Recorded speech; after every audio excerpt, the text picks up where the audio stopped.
आज की क्लास का टॉपिक हम लोग का है भारत शासन अधिनियम 1919।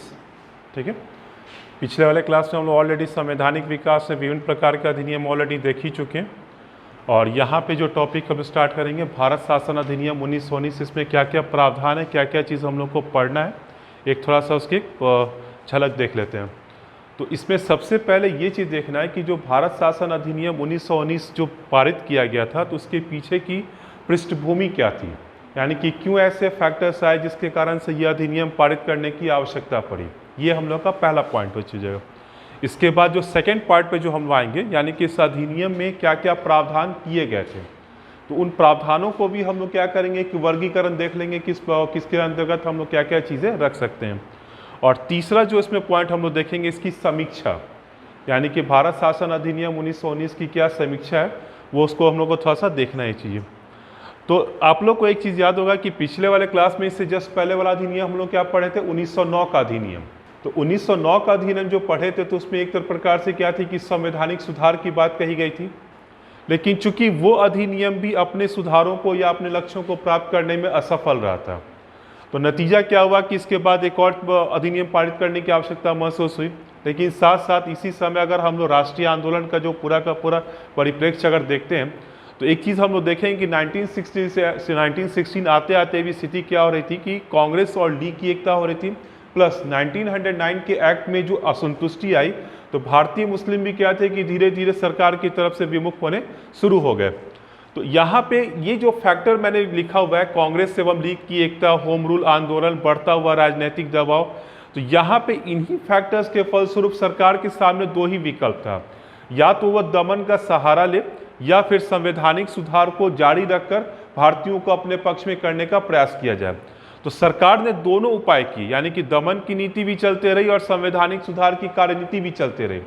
इसी क्रम में जब संवैधानिक सुधार की हम लोग बात करते हैं, तो यहाँ पे अब ये आवश्यकता महसूस ये की जाने लगी थी कि प्रशासन में अधिक से अधिक भारतीयों को कैसे शामिल किया जाए।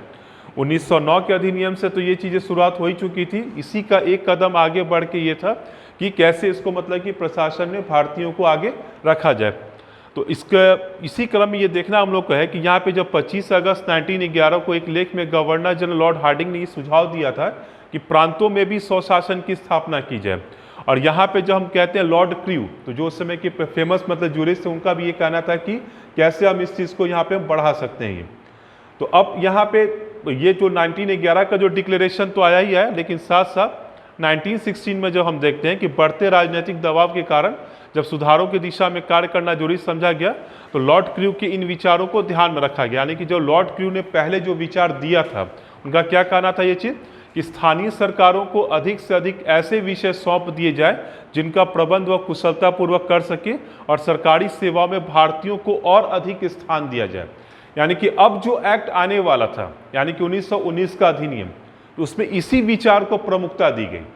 तो प्रमुखता किस बात की थी, यानी कि भारतीयों को हम कैसे अधिक से अधिक प्रशासन में शामिल करें ताकि जो उनमें असंतोष पनप रहा है उसको धीरे धीरे कम किया सके। लेकिन साथ ही साथ ये भी चीज़ें ध्यान में रखनी होगी कि उस समय जो राजनीतिक विचारधारा चल रही थी वो अधिक से अधिक प्रतिनिधित्व की मांग कर रही थी। तो प्रतिनिधित्व की मांग कर रही थी, या कहिए कि जो राजनीतिक असंतोष का परिणाम था, तो इसको भी वो दबाना बहुत जरूरी था। तो इन्हीं सब फैक्टर्स के संदर्भ में ये क्या किया गया, ये अधिनियम ये चीज़ लाया गया। अब यहाँ पे हम लोग को एक और चीज़ देखना है कि अगर हम लोग देखते हैं जो 20 अगस्त 1917, इसी को हम लोग कहते हैं अगस्त प्रस्ताव, यानी कि ये जो प्रस्ताव जो लाया गया था, तो इसमें ये जो लॉर्ड क्रू का जो विचार था उसको सम्राट की घोषणा के तौर पे कहा, यानी कि सम्राट की घोषणा में ये शामिल किया गया कि अगर हम भारतीयों को प्रशासन की प्रत्येक शाखा में शामिल करें तो जाहिर सी बात है कि जो प्रशासन उपलब्धि हासिल हो सकती है इसी के माध्यम से वो चीज़ की जाएगी। तो अब इसी नीति को फिर किस में लिया गया, मॉन्टफोर्ड योजना में, यानी कि सम्राट की जो घोषणा थी, तो उस समय के जो वायसराय थे और भारत मंत्री थे, इन्होंने मिलकर एक योजना बनाई, यानी कि वायसराय लॉर्ड चेम्सफोर्ड और वह पे जो हम कहते हैं भारत मंत्री मॉन्टेग्यू, इन दोनों की जो संयुक्त योजना आई, इसी को हम लोग क्या कहते हैं, मॉन्टफोर्ड योजना, जो कि 8 जुलाई 1918 को प्रकाशित की गई। सबसे इंटरेस्टिंग पॉइंट क्या था कि जो प्रतिक्रियावादी थे, यानी कि जब ये मॉन्टफोर्ड योजना आई, जो भी ब्रिटिश साम्राज्यवादी थे, उनके हिसाब से क्या था कि ये कुछ जरूरत से ज़्यादा था। लेकिन दूसरी तरफ अगर हम लोग देखें, भारतीय नेताओं के विचार को अगर हम लोग देखें, तो उनका मानना था कि ये कोई बहुत ज़्यादा सुधारवादी कदम नहीं है। खासकर अगर हम एनी बेसेंट की हम बात करें और प्रतिक्रियावादी में अगर हम कर्जन की जब बात करें, तो योजना आवश्यकता से अधिक क्रांतिकारी थी, किंतु भारतीय नेताओं ने उसे एकदम अस्वीकार्य माना था। एनी बेसेंट का भी मूल जो कि ये विचार था। जब मॉन्टफोर्ड योजना प्रकाशित हुई, इसके बाद भी तुरंत उसको अधिनियम के तौर पर डेवलप नहीं किया गया। मॉन्टफोर्ड योजना प्रकाशित होने के बाद भी स्थिति ये थी कि ब्रिटेन की 3 संसद की समितियों ने इस पर विचार किया, और जब पूरी तरह से विचार विमर्श हो गया, इसके बाद ये योजना क्या हुई, एक अधिनियम के रूप में प्रकाशित हुई। यानी कि जब 3 समितियों द्वारा इस पर विचार किया गया, उस विचार विमर्श का परिणाम क्या निकला, यानी कि ब्रिटेन की संसद ने अल्टीमेटली ये योजना पारित की। और इसी योजना को हम किस रूप में जानते हैं, भारत शासन अधिनियम 1919 के अंतर्गत। तो ये हम लोग का एक बैकग्राउंड के तौर पे था। यानी कि हम राष्ट्रीय आंदोलन के संदर्भ में जितनी भी घटनाओं को देखते हैं उस दौर में, यानी कि 1909 से लेके 1918 तक, उन्हीं घटनाओं का एकमात्र परिणाम ये था कि भारत शासन अधिनियम 1919 को पारित किया जाए, ताकि किसी भी प्रकार से राष्ट्रीय आंदोलन पर रोक लगाई जा सके।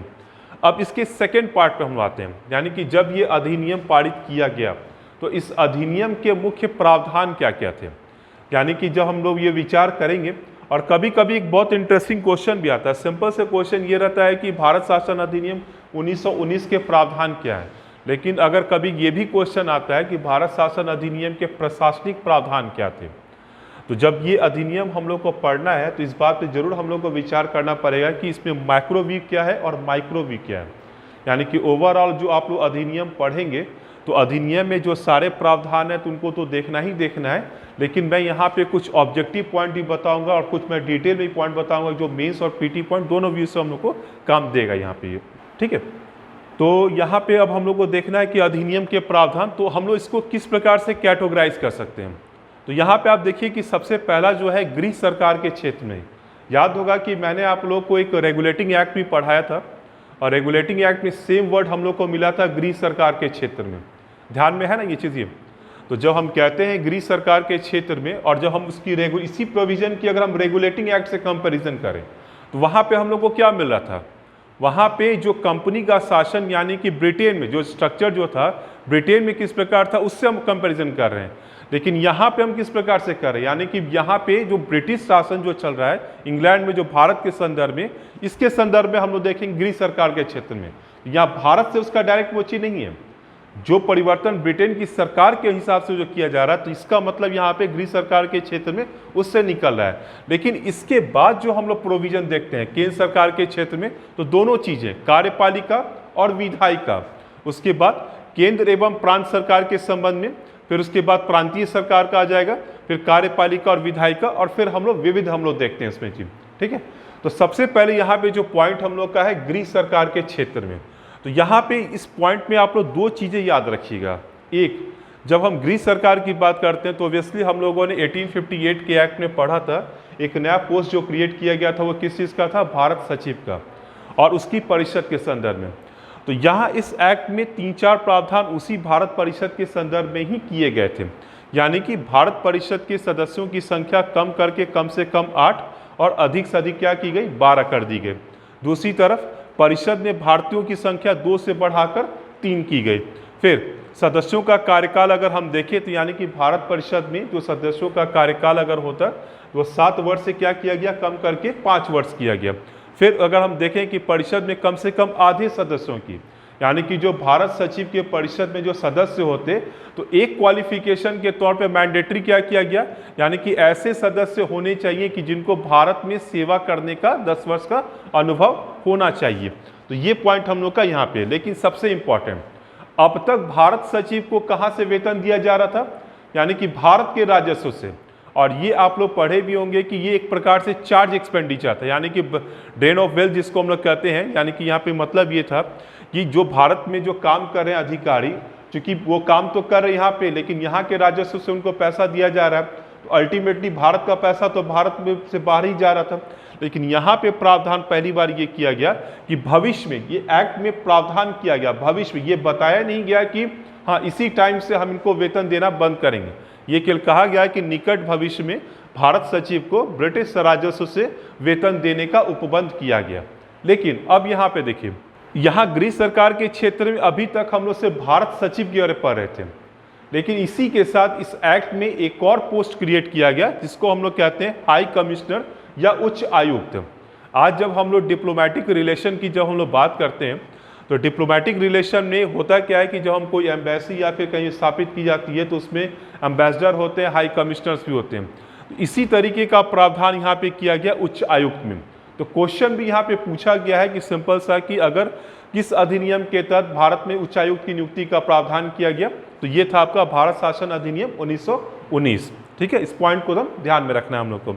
और यहाँ पे पॉइंट बहुत इंपॉर्टेंट इसलिए भी है क्योंकि सुधार कानून ने इंग्लैंड में भारत के लिए उच्चायुक्त, इंग्लैंड में भारत के लिए उच्चायुक्त की नियुक्ति का प्रावधान किया और इसे गवर्नर जनरल नियुक्त करता है, किंतु नियुक्ति की भारत सचिव द्वारा पुष्टि होना जरूरी था ये चीज।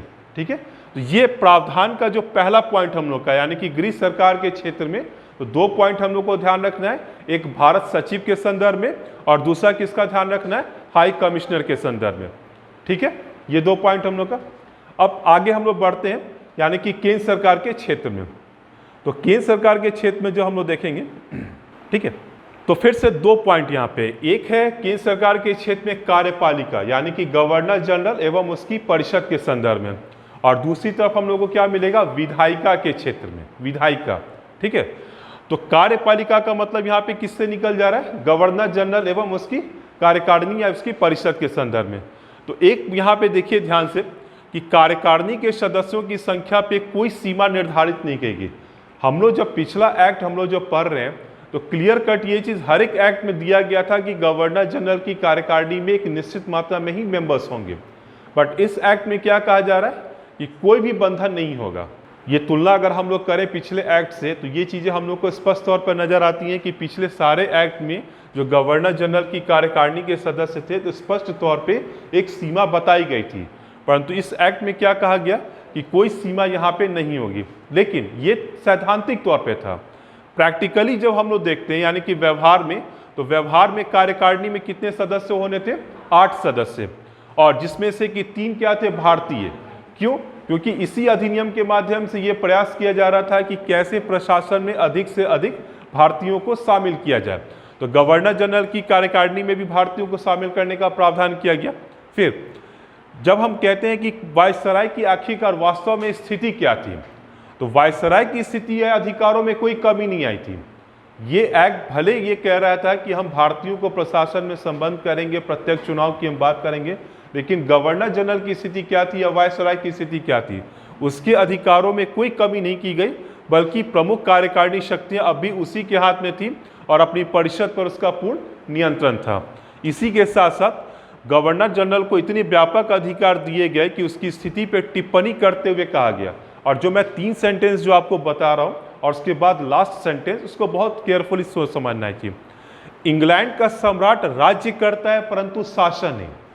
कहने का मतलब क्या था, यानी कि जो इंग्लैंड का जो शासक है या सम्राट है वास्तविक तौर पे प्रमुख तो है, परंतु जो शक्तियां जो है वो ब्रिटिश प्रधानमंत्री के अधीन है, तो वो राज्य कर रहा है परंतु वो शासन नहीं कर रहा है। दूसरी तरफ अमेरिका का राष्ट्रपति शासन करता है क्योंकि वो एक लोकतांत्रिक देश का प्रतिनिधि है, वो शासन कर रहा है, परंतु राज्य नहीं करता क्योंकि उसके साम्राज्य के अधीन वो नहीं आता है। एक लोकतांत्रिक देश में कोई भी जो राष्ट्रपति होता है वो उसका राज्य नहीं होता, वो शासन कर रहा है। दूसरी तरफ हम तीसरे पॉइंट को अगर हम देखते हैं कि जो फ्रांस का राष्ट्रपति है ना तो राज्य करता है और ना ही शासन करता है, क्योंकि वहां पे भी स्थिति कुछ अलग है। लेकिन जब हम इन तीनों स्थिति की कल्पना करते हैं उस समय के भारत के गवर्नर जनरल से, तो यहाँ पॉइंट हमें क्या देखने को मिल रहा है कि भारत का गवर्नर जनरल राज्य भी करता है और शासन भी करता है। इसका मतलब ये था कि उस समय गवर्नर जनरल की शक्तियों में इतनी अधिक वृद्धि हुई थी कि वो एक प्रकार से भारत का भाग्य विधाता ही बना हुआ था, यानी कि जो गवर्नर जनरल जैसा हो, जो इसकी मर्जी हो उसी हिसाब। सैद्धांतिक तौर पे बहुत सारे बंधन हैं, लेकिन अगर व्यवहारिक तौर पे अगर देखा जाता तो गवर्नर जनरल की शक्तियां असीमित थी, और ये आगे भी हम लोग देखेंगे कि किस प्रकार से ये शक्तियां असीमित रही हैं वो चीज। ठीक है, अब यहाँ पे केंद्र सरकार गवर्नर जनरल सब परिषद में निहित थी। तो यहाँ पे कहने का मतलब क्या हो गया, जब हम भारत में केंद्र सरकार के स्तर को देखते हैं तो ठीक है, भले ही चुनाव की बात की गई, एक प्रतिनिधित्व की बात की गई, लेकिन एक्चुअल में जो सरकार थी वो जिस प्रकार से आज वर्तमान में प्रधानमंत्री और मंत्रिपरिषद की हम बात करते हैं, तो उसी प्रकार से गवर्नर जनरल और उसकी सब परिषद में पूरी केंद्र सरकार को निहित किया गया। और गवर्नर जनरल लंदन में संसद के प्रति भारत सचिव के माध्यम से जिम्मेदार था। इसका मतलब क्या हुआ कि अगर गवर्नर जनरल के अगर कोई उत्तरदायित्व तय होता तो संसद सीधे गवर्नर जनरल से नहीं पूछ रही है, संसद भारत सचिव से उसकी पूछ रही है। यानी कि भारत सचिव गवर्नर जनरल और ब्रिटिश संसद के बीच की क्या था, एक कड़ी के तौर पे था। ठीक है, तो ये स्थिति क्या बताती है, कार्यपालिका की। तो कार्यपालिका का यहाँ पे पूरी तरह से मतलब ही क्या निकल जा रहा है, गवर्नर जनरल एवं उसकी सब परिषद कौन से तौर पर। ठीक है, ये पॉइंट हम लोग का क्या आ जाएगा, कार्यपालिका में। अब जो बहुत इंपॉर्टेंट चीज इसमें है कि यानी कि केंद्र सरकार के क्षेत्र में ही जब हम लोग देख रहे हैं तो यहाँ पे हम लोग को पॉइंट ये चीज देखना है कि अब विधायिका के क्षेत्र में क्या परिवर्तन किए गए। ठीक है, तो देखिए 1861 के एक्ट के बाद से क्या किया गया था, थोड़ी बहुत मतलब कि गवर्नर जनरल की एग्जीक्यूटिव काउंसिल को थोड़ा सा एक रिप्रेजेंटेटिव और एक लेजिस्लेटिव बॉडी के तौर पे वो चीज डेवलप किया गया। लेकिन अब तक हम लोग जो भी एक्ट पढ़ रहे थे टिल 1909 तक, क्या कहीं भी द्विसदनात्मक व्यवस्था की बात कही गई थी, कहीं नहीं थी। लेकिन इस एक्ट में पहली बार क्या कहा गया कि यानी कि जो केंद्र स्तर पे जो विधायिका होगी वो क्या होगी, वो आपको यानी कि वो एक प्रकार से द्विसदनात्मक होगी। द्विसदनात्मक में यहाँ पे कहा गया राज्यसभा यानी कि काउंसिल ऑफ स्टेट जिसके कि 60 सदस्य होते, और दूसरी तरफ हम कहते हैं विधानसभा। कहीं वर्ड पे नहीं जाना, कहीं कहीं विधान परिषद ही कहा गया है या फिर लेजिस्लेटिव केंद्रीय धारा सभा कहा गया, तो उसने शब्द पे नहीं जाना है, ये लेजिस्लेटिव असेंबली एक्चुअल वर्ड ये चीज़ हमारा यहाँ पे आ रही है। तो अब यहाँ पे इसको प्रथम सदन के तौर पे दिया गया था और इसको सेकेंड हाउस के तौर पे दिया गया। तो जब हम राज्यसभा की स्ट्रक्चर की बात करते हैं तो यहाँ पे डेटा जो आप देख रहे हैं तो आपको थोड़ा बहुत किसी किसी किताब में एक पॉइंट का वो चीज़ अंतर देखने को मिलेगा। कहीं पर इसी चीज़ को 34 और 26 कहा गया और किसी किसी बुक में आपको दिया हुआ 33 और 27 दिया गया, बट ओवरऑल जो एक्सेप्टेबल है ये आपका 33 और 27 ही है। तो यहाँ पे जब हम 33 सदस्य कहते हैं तो यहाँ पे ये निर्वाचित आते हैं और 27 कहते हैं गवर्नर जनरल द्वारा नामांकित। ठीक है, ये जो हम इसकी स्ट्रक्चर है हम लोग देख रहे हैं यानी कि केंद्रीय विधायिका का क्या स्ट्रक्चर है, तो ये इसी के अंतर्गत आएगा। अब यहाँ पे क्या है कि मनोनीत सदस्यों में अधिक से अधिक 20 सदस्य सरकारी हो सकते थे, लेकिन यहाँ पे निर्वाचित सदस्यों को सामान्य, सांप्रदायिक तथा विशिष्ट वर्ग के निर्वाचक मंडलों द्वारा चुना जाता था। ठीक है, मताधिकार। तो आज जो हम लोग मताधिकार की बात करते हैं तो भारतीय संविधान में किस प्रकार के मताधिकार की बात की गई है, यूनिवर्सल फ्रेंचाइज यानी कि वयस्क मताधिकार। कोई भी व्यक्ति जो कि एक निर्धारित आयु को प्राप्त कर लेता है और भारत का नागरिक है, मताधिकार का वो उसके पास वो राइट हो जाता है। लेकिन यहाँ पे मताधिकार क्या था, सीमित। तो क्राइटेरिया क्या बनाया गया, यानी कि अगर ये इलेक्शन हो रहा है तो इसमें कौन कौन से लोग ऐसे हैं कि जो वोट दे सकते हैं। क्राइटेरिया क्या है, तो उच्च संपत्ति धारियों यानी कि जिनके पास संपत्ति ऐसी है जो कि 10,000 से 20,000 आयकर दे रहे हैं तथा 750 लेके भूमिकर देने वालों को दे रहे हैं। लेकिन ये क्या हो गया, कर देने वालों के हिसाब से हो गया। और सेकेंड पॉइंट हमको क्या मिल रहा है, नगर पालिकाओं एवं जिला बोर्डों के प्रधान एवं उप प्रधानों को और उसके बाद विशेष उपाधियों से विभूषित व्यक्तियों को मत देने का अधिकार है। तो क्वेश्चन अगर ये पूछता है यहाँ पे अगर ऑब्जेक्टिव क्वेश्चन में कि जब 1919 के अधिनियम के अंतर्गत जो उच्च सदन था या फिर राज्यसभा की अगर हम बात करते हैं तो उसमें किन किन लोगों को मत देने का अधिकार था, तो ये आपका 3 ऑब्जेक्टिव पॉइंट बनेगा चीज। इसको हम लोग को थोड़ा सा सेपरेटली ध्यान रखना है। ये क्लियर ये पॉइंट है। अब इसके बाद आइए कि जब हम राज्यसभा की बात करते हैं तो इसका कार्यकाल कितने वर्ष निश्चित किया गया, तो अधिनियम के प्रावधानों के अनुसार कार्यकाल कितना था, 5 वर्ष। ठीक है, ये पॉइंट हम लोग का इसके अंतर्गत। अब सेकेंड हाउस क्या आता है, लेकिन जो सेकेंड हाउस एक्चुअल में क्या था, प्रथम सदन के तौर पे। ठीक है, यहाँ पे 145 मेंबर्स की बात की गई थी। अब इसके बाद देखिए 26 सदस्य थे वो सरकारी सदस्य थे, 14 सदस्य मनोनीत गैर सरकारी और 105 सदस्य जो होते वो निर्वाचित होते। लेकिन कार्यकाल कितना दिया गया है, 3 वर्ष के तौर पे वो चीज़ें। ठीक है, अब यहाँ पे जो सदस्यों का जो मतलब ये निर्वाचन होता, तो निर्वाचन किस प्रकार से कहा गया है, यानी कि निर्वाचन प्रत्यक्ष पद्धति द्वारा सीमित मताधिकार एवं सांप्रदायिक तथा विशिष्ट निर्वाचन क्षेत्रों के माध्यम से होना था।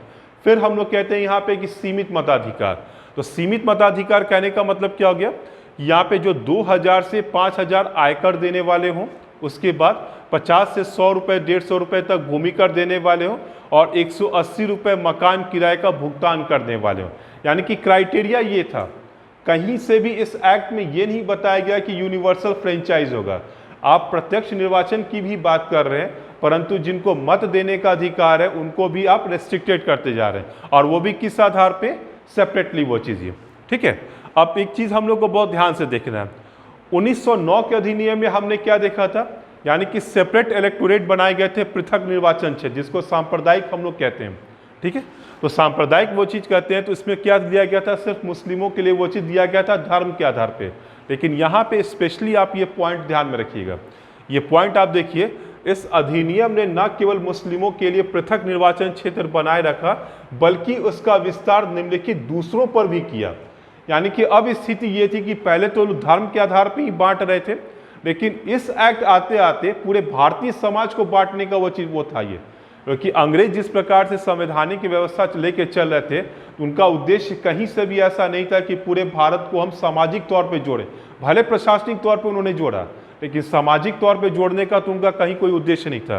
तो क्वेश्चन अगर ये आता है कि 1919 के अधिनियम में किन किन लोगों के ऊपर या किन किन समुदायों के ऊपर आरक्षण का या फिर उसका विस्तार किया गया, तो यहाँ पे बहुत ध्यान से, पंजाब के सिख, ठीक है, भारतीय ईसाई, उसके बाद आंग्ल भारतीय, आंग्ल भारतीय मैंने आप लोगों को बताया हुआ मतलब क्या होता है उसका वजह, फिर यूरोपीय लोगों पे, और यहाँ पे सबसे इंटरेस्टिंग पॉइंट एक और चीज़ देखिए, मद्रास प्रांत के गैर ब्राह्मण, यानी कि क्लियर कट उस प्रांत में सोसाइटी को कैसे बांटा गया, ये चीज़ें आप एक अधिनियम के तौर पे, यही चीज़ें जब हम लोग देखते हैं कि अधिनियम के माध्यम से आज जो समाज में हम लोग जो विभाजन देखते हैं, इसकी रूट कहाँ पे या कहाँ पे इसकी जड़ें हैं, ये सारी चीज़ें हम लोग को यहीं पे सामने आ जाती हैं। फिर बम्बई में मराठा, यानी कि एक प्रकार से महाराष्ट्र में भी मराठा वर्सेस गैर मराठा का एक विवाद इसी अधिनियम के माध्यम से वो चीज़ खड़ा किया गया। ठीक है, तो ये चीज़ें हम लोग की क्या जा रही हैं, यानी कि विधायिका के तौर पे। लेकिन अब हम लोग को देखना है कि जो विधायिका में विधायिक कार्य एवं शक्तियाँ क्या थी, क्योंकि जब विधायिका बनाई गई है तो ओब्वियसली स्थिति क्या होगी, यानी कि हम लोग को ये चीज़ देखना है कि क्या क्या उसके कार्य वो दिए गए। तो सैद्धांतिक तौर पे ये कहा गया था कि विधानमंडल को कानून बनाने का अधिकार है और दोनों सदनों से क्या होना चाहिए, पारित होना चाहिए। और इसमें एक और पॉइंट क्या है कि केंद्रीय विधानमंडल न केवल संपूर्ण भारत के लिए कानून बना सकता था, बल्कि उसे रद्द भी कर सकता था। लेकिन ये सारी चीज़ें क्या थी, सैद्धांतिक थी, क्योंकि अल्टीमेटली गवर्नर जनरल को ये अधिकार था कि जो भी विधानमंडल कानून बना रहा है वह उसको एक झटके में रद्द कर सकता था। इसलिए ये जो पावर दिया गया सैद्धांतिक तौर पे ही था, व्यवहार में ये चीज़ें क्या थी, शामिल नहीं थी इसमें जमीन। ठीक है, अगर हम लोग फिर बजट के संदर्भ की बात करें, बजट यानी कि बजट के संदर्भ में, तो टोटल जो बजट आता तो सिर्फ और सिर्फ 20% पे ही उसको क्या किया गया था, चर्चा करने का अधिकार दिया गया था। यानी कि बजट आता भी तो भी विधानपालिका पूरी तरह से उस पर निर्णय नहीं ले सकती थी। ठीक, इसके बाद हम लोग का ये तो विधायिका टॉपिक है, क्या कार्य किया गया था सर। और जिस प्रकार से हम लोग आज देखते हैं कि बहुत सारे ऐसे मामलों में जहाँ पे राज्यपाल या राष्ट्रपति की पूर्व अनुमति की आवश्यकता पड़ती है, तो इस अधिनियम में भी स्पष्ट तौर पे ये कहा गया था कि कुछ ऐसे विधेयक होंगे कि जहाँ पे गवर्नर जनरल की पूर्व स्वीकृति आवश्यक होगी, यानी कि बिना उसकी पूर्व स्वीकृति के कोई कानून नहीं बन सकता था। इसलिए एक प्रकार से इसको क्या किया गया, बंधन के तौर पे ही वो चीज़ें रखी गई। ये तो हम लोग का क्या हो गया, यानी कि विधायिका, यानी कि केंद्र सरकार के क्षेत्र में जब हम लोग चर्चा करते हैं तो विधायिका और कार्यपालिका दोनों की बात यहाँ पे सामने आ जाती है। परंतु इसके बाद हम लोग का टॉपिक क्या है, यानी कि केंद्र और प्रांत के बीच कैसे संबंध होते हैं, केंद्र और प्रांत, स्पेशली जब हम लोग विधायी संबंध की बात करते हैं। अगर आप वर्तमान संविधान की बात कीजिएगा तो ओब्वियसली हम लोग 7वीं अनुसूची में ये चीज़ देखते हैं कि केंद्र और राज्यों के बीच जो संबंध है तो खासकर प्रशासनिक संबंध आते हैं, विधायी संबंध आते हैं और वित्तीय संबंध आते हैं। इसी प्रकार से इस अधिनियम में भी केंद्र और राज्यों के बीच क्या किया गया, विषयों का बंटवारा किया गया। यानी कि जहां पे केंद्र सरकार को कौन से अधिकार मिलते और उसके बाद राज्य सरकारों को क्या अधिकार मिलते, यानी कि विषयों का एक स्पष्ट तौर पे बंटवारा किया गया। ये काफ़ी लंबी लिस्ट है, इसलिए उतना चर्चा करना यहाँ पे पॉसिबल नहीं हो चाहिए। ठीक है, ये पॉइंट हम लोग का यहाँ पर ये चीज़ है। लेकिन इसके बाद हम लोग फिर से कहाँ पे आते हैं, प्रांतीय सरकार के क्षेत्र में। तो प्रांतीय सरकार के क्षेत्र में जो हम लोग कहते हैं, तो यहाँ पे एक वर्ड आता है डायआर्की, जो इस एक्ट की बहुत प्रमुख विशेषता थी। डायआर्की यानी कि द्विविभाजन के तौर पे। तो ये एक्चुअली डायआर्की था क्या है चीज, तो प्रांत की कार्यकारिणी को, जब हम डायआर्की वर्ड बोलते हैं तो प्रांतों में कार्यकारिणी को क्या किया गया, दो भागों में बांटा गया। एक था जो आरक्षित विषय थे और दूसरा क्या था, हस्तांतरित विषय। आरक्षित विषय कहने का मतलब यहाँ पे क्या हो जा रहा है, यानी कि जिसपे सिर्फ और सिर्फ गवर्नर और उसकी परिषद ही कानून बना सकती थी, और दूसरा क्या था, यानी कि जिसपे मतलब कि जो निर्वाचित सरकार होती उसको कानून बनाने का अधिकार दिया गया। लेकिन समय के साथ ये स्पष्ट हो गया कि जो ये डायआर्की की जो व्यवस्था थी ये पूरी तरह से सही नहीं थी यहाँ पर ये चीज। ठीक है, फिर जब हम लोग प्रांतीय विधानसभाओं के संगठन इत्यादि की सब बात करते हैं तो क्लियर कट इस एक्ट में कुछ बातें कही गई, लेकिन ओवरऑल अगर हम एक रिप्रेजेंटेटिव या बाकी चीज़ों की बात करते हैं तो प्रांतीय विधानसभाओं को भी कोई बहुत ज़्यादा अधिकार यहाँ पे नहीं मिला था वो चीज़।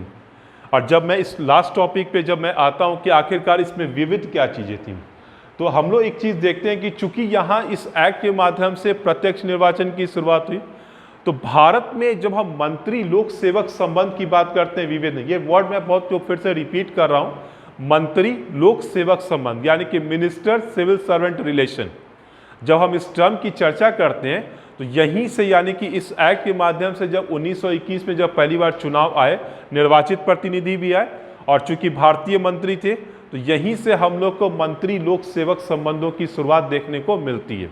और जो आज जो भी मतलब की व्यवस्था चली आ रही है मंत्री और लोक सेवकों वाले, उसकी जड़ें कहीं न कहीं कहाँ पे, 1919 के अधिनियम में। तो ओवरऑल जब हम लोग इस सारे एक्ट के प्रोविजन पे जब जाएंगे तो ये सारी चीज़ें हम लोग को देखने को मिल रही हैं। ठीक है, ये पॉइंट हम लोग का इस एक्ट के अंतर्गत है। ये मैं बहुत ही शॉर्ट और प्रिसाइज वे में ही आप लोगों को बता दे रहा हूँ, क्योंकि डिटेल में जब मैं जाऊँगा तो और भी वो बहुत सारे पॉइंट्स, वो सारी चीज़ें हैं कि जो मैं ऑलरेडी इसको मतलब आप लोगों को प्रोवाइड वो कर दे रहा हूँ। ठीक है, अब थोड़ा सा इसको हम लोग देख लें कि समीक्षा के तौर पे, तो समीक्षा की जब हम लोग इसकी बात करें तो क्या ये एक्ट वाकई अपने पर्पस को पूरा करने में सफल हो पाया कि नहीं हो पाया। तो जाहिर सी बात है कि ये एक्ट कहीं से भी एक रिस्पॉन्सिबल गवर्नमेंट की बात नहीं करता था, क्योंकि सरकार यहाँ पे किसी के प्रति उत्तरदायी तो थी ही नहीं। प्रतिनिधि चुन के आ रहे थे, परंतु जब हम रिस्पॉन्सिबल गवर्नमेंट की बात करते हैं तो रिस्पॉन्सिबल गवर्नमेंट नहीं थी, रिस्पॉन्सिव गवर्नमेंट थी। रेस्पॉन्सिव गवर्नमेंट इसलिए क्योंकि पहले के सरकार के तौर पे यहाँ पे प्रतिनिधि हम इसलिए चुन रहे थे कि कुछ हमारी बातें सुनी जा सकें, लेकिन रेस्पॉन्सिबल गवर्नमेंट तो कहीं से नहीं थी। रेस्पॉन्सिव इसलिए क्योंकि जनता ने अपनी सरकार को चुना, लेकिन क्या वो सरकार रिस्पॉन्सिबल थी, कहीं से नहीं, क्योंकि अल्टीमेटली गवर्नर जनरल को ही सारे पावर्स हासिल थे। तो जब गवर्नर जनरल को सारे पावर्स हासिल थे तो रिस्पॉन्सिबल गवर्नमेंट करने की तो कोई बात होती ही नहीं। फिर अगर हम विधायिका की बात करते हैं तो विधायिका की भी स्थिति क्या थी, क्योंकि बहुत सारे निर्बंधन थे। एक निर्बंधन तो स्पष्ट तौर पे था कि अगर कोई कानून भारतीय विधानमंडल पारित करते हैं और वह कानून अगर ब्रिटिश संसद द्वारा पारित किए कानूनों से असंगत है तो ओब्वियसली वो कानून पारित किया ही नहीं जा सकता है या गवर्नर जनरल उसको रोक लगा सकता है। बहुत सारे विषय भी ऐसे थे कि जहाँ पे भारतीय विधानमंडल को कानून बनाने का अधिकार नहीं दिया गया था। और जो डायआर्की की सिस्टम की हम लोग बात करते हैं, डायआर्की यानी कि द्वैत, तो ये तो स्पष्ट तौर पे क्या था कि बिगेस्ट फेल्योर के तौर पे ये चीज़ साबित हुआ। लेकिन तब भी ओवरऑल अगर हम लोग देखें तो स्थिति क्या थी, यानी कि जिस प्रकार से रिस्पॉन्सिबल गवर्नमेंट बनने की बात की गई लेकिन रेस्पॉन्सिव गवर्नमेंट बनी, तो कम से कम ये चीज़ें हुई कि चुनाव की यहाँ पे बात वो चीज़ होने लगी। और खासकर जो मॉडरेट लीडर्स थे, तो मॉडरेट लीडर्स पे क्या किया गया, उनकी मांगों को ये चीज़ें मानी गई होती। यानी कि इस अधिनियम से मोटे तौर पे ये हुई कि जो प्रतिनिधित्व की बात हो रही है या जन भावना की मांगों की मानने की बात आ रही है, थोड़े से ही सही, परंतु उसको स्पष्ट तौर पे ये मानत हो गया कि हाँ इसमें शुरुआत होगी वो चीज़। तो ये एक्ट इस मामले में केवल सफल था कि धीरे धीरे प्रतिनिधित्व एक कदम आगे बढ़ा, परंतु ये कहना कि पूरी तरह से प्रतिनिधित्व होना था, ये एक्ट के माध्यम से कहीं भी वो चीज़ शामिल नहीं हो पाया था। तो यहाँ पे हम लोग को ये चीज़ देखना है कि क्या क्या प्रावधान रहा इसका, पृष्ठभूमि भी मैंने आपकी इसके सामने चर्चा की, और उसके बाद क्या इसकी समीक्षा के तौर पे यही सारी चीज़ें हम लोग को इस एक्ट में देखना है। ठीक है, कुछ ऐसा अगर मान लीजिए कि अगर है कुछ वर्ड जो भी मैंने डिस्कस किया, कुछ ऐसा है जो डाउटफुल लगा। मैंने आप लोगों को पहले भी कहा हुआ था कि जो पहले जो मैंने एक्ट बताया हुआ था कंपैरिजन में, तो उस एक्ट से भी तुलना कीजिए, अभी से भी इसकी तुलना कीजिए, तो आप लोग को पता चल जाएगा कि क्या डिफरेंस रहा हुआ उसमें। ये अभी तक जो वर्ड हम लोग सारा चीज़ देखें, कुछ ऐसा डाउटफुल है किसी को? बैकग्राउंड, पृष्ठभूमि कहने का मतलब होता है कि जब आप कोई कार्य शुरू कर रहे हैं तो क्या उसके पीछे कोई कारण होता है कि नहीं होता है, बैकग्राउंड। यानी कि ये एक्ट लाने की नौबत क्यों आई, क्या बताइए? क्या एक्चुअली हुआ क्या, भारतीय मुस्लिम जब 1909 का अधिनियम आया तो मुस्लिम्स के प्रति भी क्या था कि ब्रिटिश सरकार की पॉलिसी धीरे धीरे बदल रही थी, और जो मुस्लिम एक्सपेक्ट कर रहे थे कि हमें कुछ और ज़्यादा मिलेगा सरकार से, क्योंकि हम ब्रिटिश गवर्नमेंट के प्रति लॉयल बने हुए हैं, तो सरकार हमें ज़्यादा फेवर करे। लेकिन ऐसा कुछ हो नहीं रहा था। तो जब ऐसा कुछ नहीं हो रहा था तो जाहिर सी बात है स्थिति क्या होती, मोह भंग तो होना ही था। 1960 आते आते स्थिति क्या हो गई थी कि भारतीय राष्ट्रीय कांग्रेस और लीग में भी एकता स्थापित हो गई। तो ये भी कहीं ना कहीं सरकार के लिए खतरे की घंटी थी कि अगर इनमें एकता हो जा रही है तो फिर स्थिति क्या होगी, हमारे हाथ से निकल जाएगा। क्योंकि ब्रिटिशर्स कभी नहीं ये चाहते थे कि भारत में कभी भी सामाजिक एकता रहे। प्रशासनिक तौर पर उन्होंने भारत को जोड़ा, लेकिन वो कभी नहीं चाहते थे कि भारत कभी भी सामाजिक और सांस्कृतिक तौर पर अगर एकता रहती तो फिर तो शासन ही नहीं कर पाते। ठीक है, और बढ़ता हुआ राजनीतिक दबाव कहने का मतलब क्या था, यानी कि जब हम इस चीज़ को देखते हैं इसका मतलब ये निकलता है कि उस समय जो राष्ट्रीय आंदोलन धीरे धीरे जोर पकड़ते जा रहा था, बहुत सारी घटनाएं हुई। तो जब बहुत सारी घटनाएं हुई तो इसका परिणाम ये निकला था कि भारतीय और अधिक प्रातिनिधिक संस्थाओं की मांग कर रहे थे। जब इन मांगों कर रहे थे तो फिर इन मांगों का किया जाता है, तो इन्हीं मांगों को शांत करने के लिए फिर स्थिति क्या आई, यानी कि ये अधिनियम पारित किया गया है। ठीक है, इसमें कुछ कुछ जो ऐसे मैंने हिस्टोरिकल पॉइंट्स बताया आप लोग को, ऐसे हम लोग को मिला के ही ये सारी चीज़ों को देखना चाहिए। भले हम पॉलिटी पढ़ रहे हैं, परंतु मतलब ये चीज़ होता है कि हम किस पॉइंट को कैसे लिंक करके वो चीज़ें पढ़ते हैं। ठीक है, इसमें बहुत सारे माइनर पॉइंट्स भी हैं, वो आप लोग को माइन्यूट पॉइंट इसलिए कि जैसे मैंने यही बताया कि पृथक निर्वाचन क्षेत्र में कौन कौन से लोग शामिल कर दिए गए। तो ये आपका एक अलग से क्वेश्चन ही बन जाएगा। जैसे थोड़ा सा डिटेल में क्वेश्चन पूछा जाता है तो ये आपको इसी प्रकार से वो चीज़ें रहेंगी। ठीक है, तो ये सारी चीज़ें हम लोग को इस एक्ट में देखना है। कोई अगर ऐसा टर्म, जब मैं आप लोग को ये चीज़ें और प्रोवाइड करवा दूंगा उसके बाद भी अगर आप इस चीज़ों को देखिएगा तो अगर कोई डाउट लगता है तो फिर मैं करवाता हूँ। ठीक है, अभी तक जो मैंने बताया, ठीक है, पिछले एक्ट से हम लोगों ने कंपैरिजन भी किया था। कोई डाउट किसी को कुछ लग रहा है, कोई डाउट? क्लियर ये चीज़ें? ठीक है, चूँकि ये सब बहुत लेंथी है, ठीक है ना, बहुत लेंथी है, तो इसलिए होता क्या है कि अगर हम लोग लिखवाने जाते हैं तो बहुत टाइम लगता है, कम से कम 1 से 2 क्लास ये चीज़ लग जाता है। इसलिए मैंने सोचा था कि इसको पहले आप लोगों को एक डिटेल में बता दूंगा और उसके बाद फिर जैसा होगा तो फिर मैं उसको करवाऊँगा। क्लियर? कोई और चीज़ में पता है किसी को और कुछ पूछना? और हाँ, मैं एक चीज़ बार बार आप लोगों को बोल रहा हूँ कि ठीक है, मेरा सो कॉल्ड अनवांटेड रीजन से ही ब्रेक हुआ था, बट अब अगर जो क्लास चल रहा है तो ब्रेक मत लीजिए, क्योंकि सारी चीज़ें इंटर रिलेटेड है। ठीक है, तो प्रयास यही कीजिए कि जो आगे चल रहा है, जो आप लोग लक्ष्य लेके रखे हैं, तो क्लास कोई आप लोगों का छूटे नहीं, क्योंकि पॉलिटी एक ऐसा सब्जेक्ट है कि जिसमें आप लोगों को सिर्फ इंटरव्यू तक में भी ऐसा काम देगा कि आप लोग उसके बिना रह नहीं सकते हैं। इसलिए ये चीज़ें मजबूत करना बहुत ज़रूरी है, खासकर पॉलिटी। इंटरव्यू के दृष्टिकोण से भी आप देखिएगा तो नॉलेज होना बहुत ज़रूरी है, और इन डेप्थ नॉलेज अगर रहे तो फिर तो कुछ कहना ही नहीं है। क्लियर? तो मेरे ख्याल से ये काफ़ी है चीज़। ठीक है, और जब मैं आप लोगों को प्रोवाइड कर दूंगा, प्रोवाइड करने के बाद फिर से इसको देखिएगा। कल वाले क्लास में हम लोग 1935 वाला अधिनियम देखते हैं। 1935 वाला अधिनियम में हम इसी तरीके से पूरा आप लोग को वो चीज़ बता देंगे। ठीक है, और लगेगा कि हाँ कि इसको ये चीज़ें सफिशिएंट है, यानी कि लिखने की आवश्यकता नहीं है, तो फिर कोई बात नहीं है। नहीं, अगर लिखना करोगा आप लोग को अपनी हैंड राइटिंग में तो बोलिएगा, हम लिखवा देंगे उसमें। ये PDF तो बना है, वो तो अभी डाला जाएगा वो। ठीक है, ठीक।